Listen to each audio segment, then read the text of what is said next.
97वे कुळ, सर्वांना समृद्धी, सर्वांची प्रगती आणि त्यासाठी सर्वांना न्याय, सर्वांना स्वातंत्र्य आणि सर्वांना समान संधी.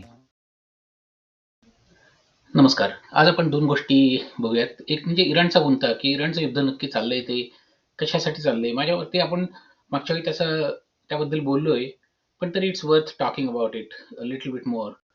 आणि दुसरी गोष्ट अशी की भविष्यामध्ये जगाची पुनर्रचना होतीये का?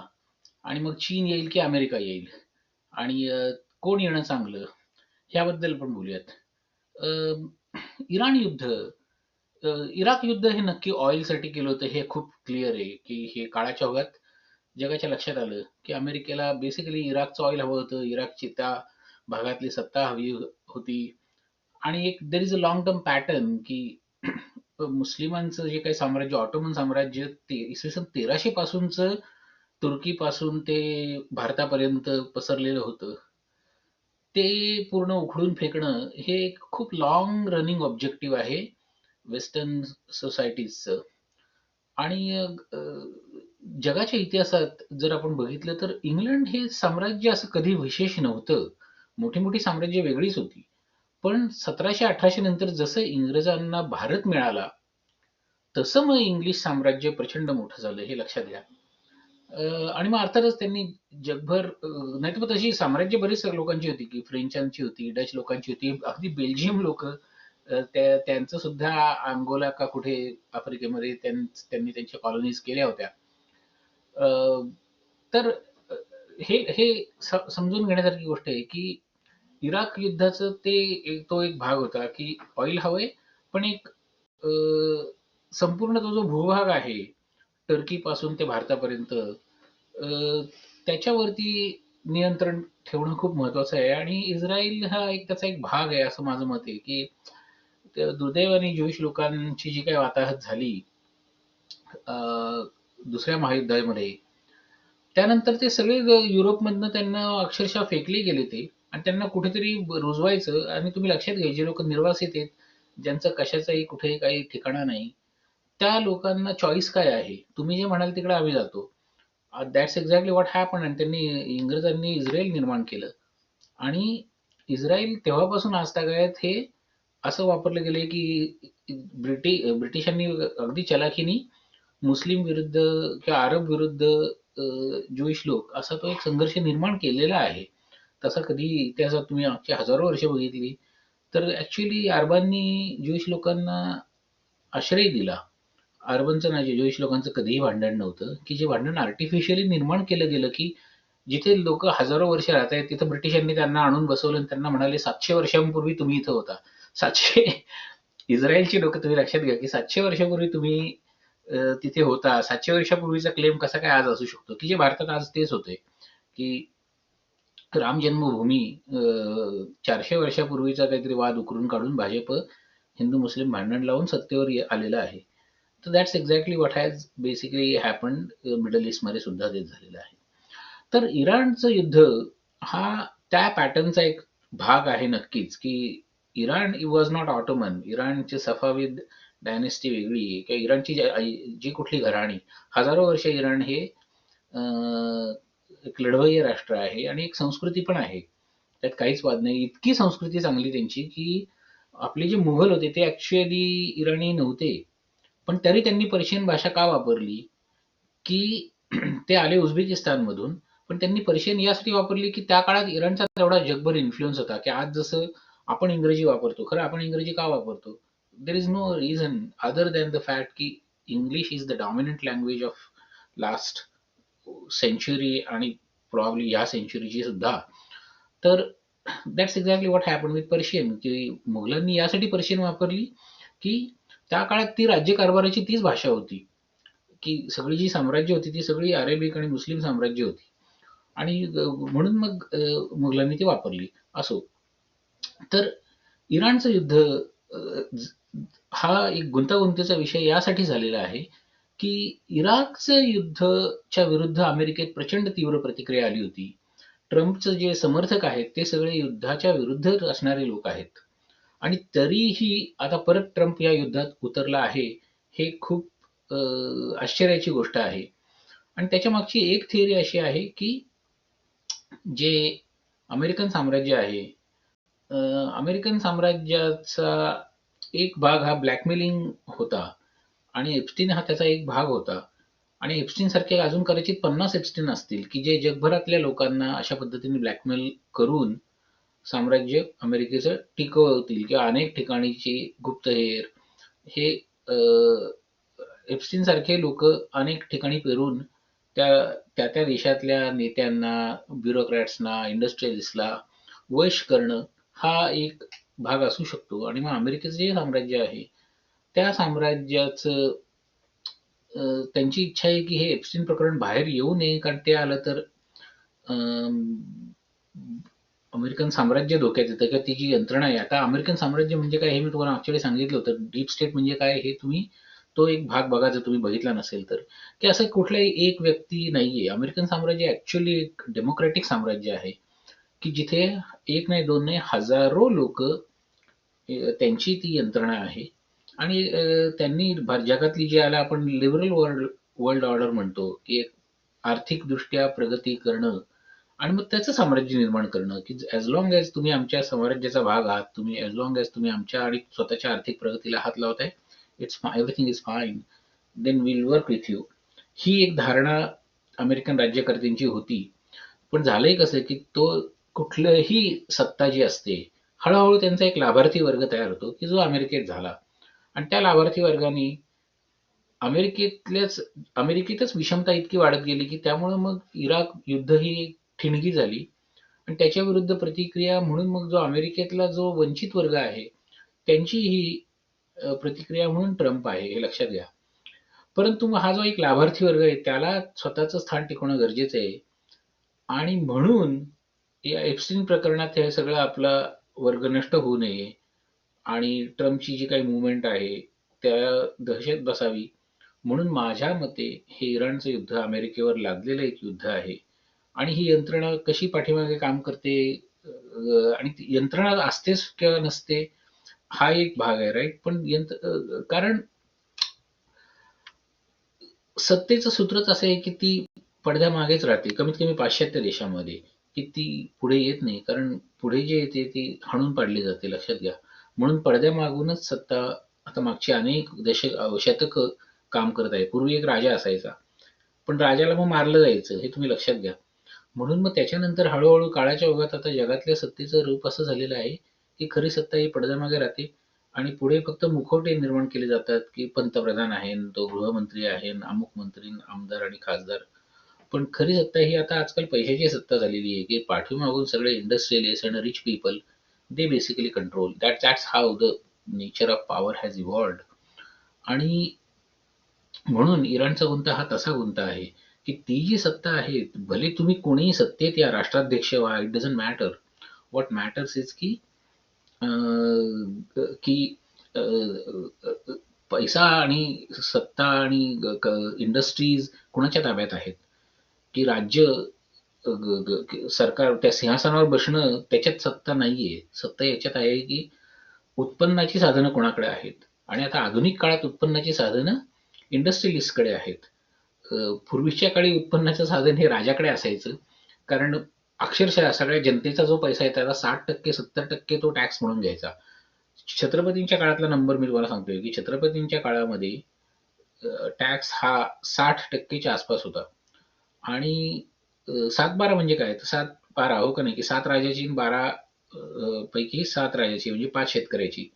तर 7 बारी बारी पंचे 60, बारसक 72, हां, अप्रॉक्सिमेटली 60% म्हणजे अहिल्यादेवींच्या काळातलं 7-12 वगैरे आपण ज्याला म्हणतो, तर 60% तुम्ही राजाला द्यायचा. म्हणून तो राजा इतका श्रीमंत असायचा. पण आता काय झालंय काळाच्या ओघामध्ये, की कोणीही एका व्यक्तीला 60% देशाचं उत्पन्न जातच नाही.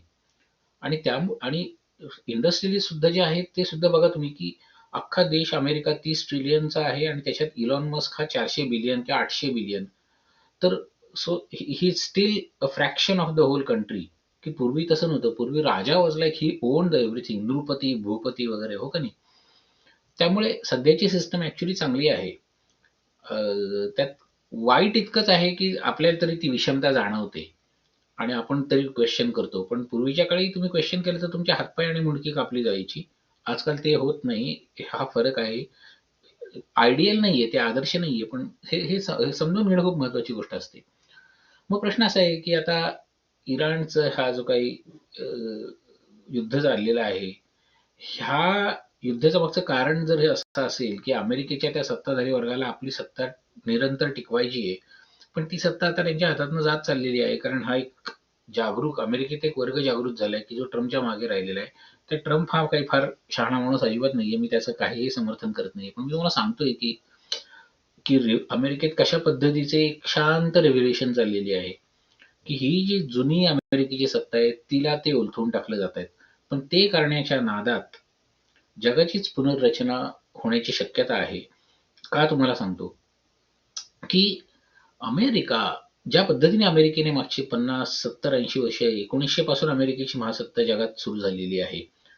पहिल्या महायुद्धाच्या पण एक 10-20 वर्ष आधी. कारण अमेरिकेत प्रचंड मोठमोठे शोध लागले आणि ते शोध इतके रिव्होल्युशनरी आहेत, की आज जगात जे काही आपण वापरतो, कुठलंही संशोधन केलेली वस्तू, आधुनिक वस्तू जी वापरतो, त्याचं मूळ कमीत कमी 70% अमेरिकेत आहे. कमीत कमी. युरोपने उरलेले 20% आणि जपान वगैरे बाकीचे 5-10%.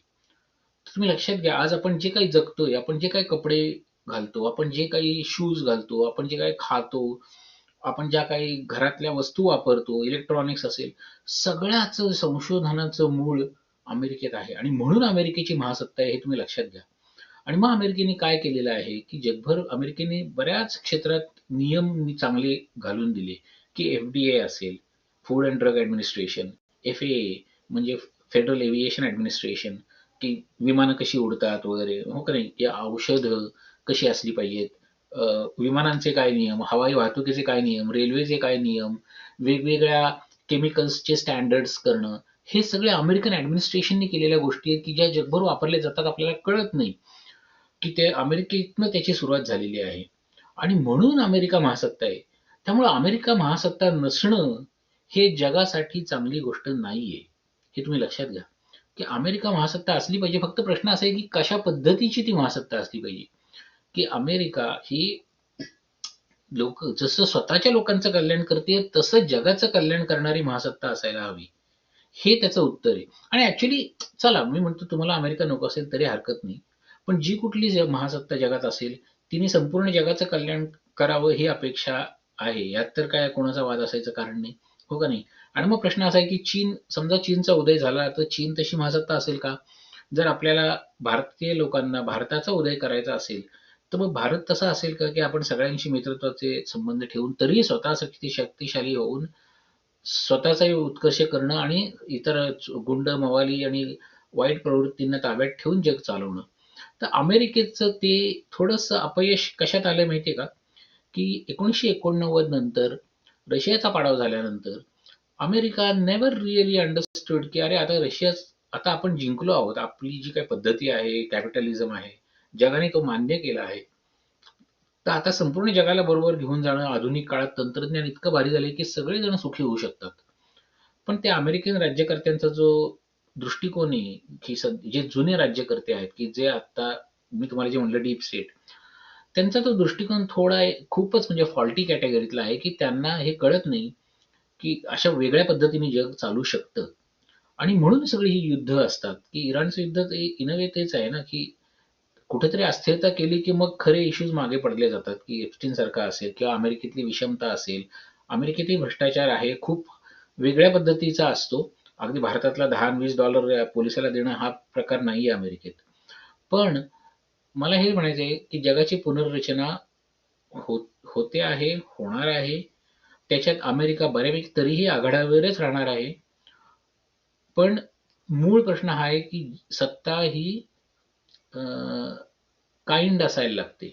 ज्याच्याकडे सत्ता आहे, तर तो एकाच वेळी तो निष्ठुर पण असणं गरजेचं असतं, की खलनिग्रहाय आणि काय सदरक्षणाय खलनिग्रहाय हे मराठी पोलिसांचं ब्रीदवाक्य आहे. That's exactly how power should be, की वाईट लोकांचं निर्दालन पण चांगल्या लोकांचं प्रतिपालन.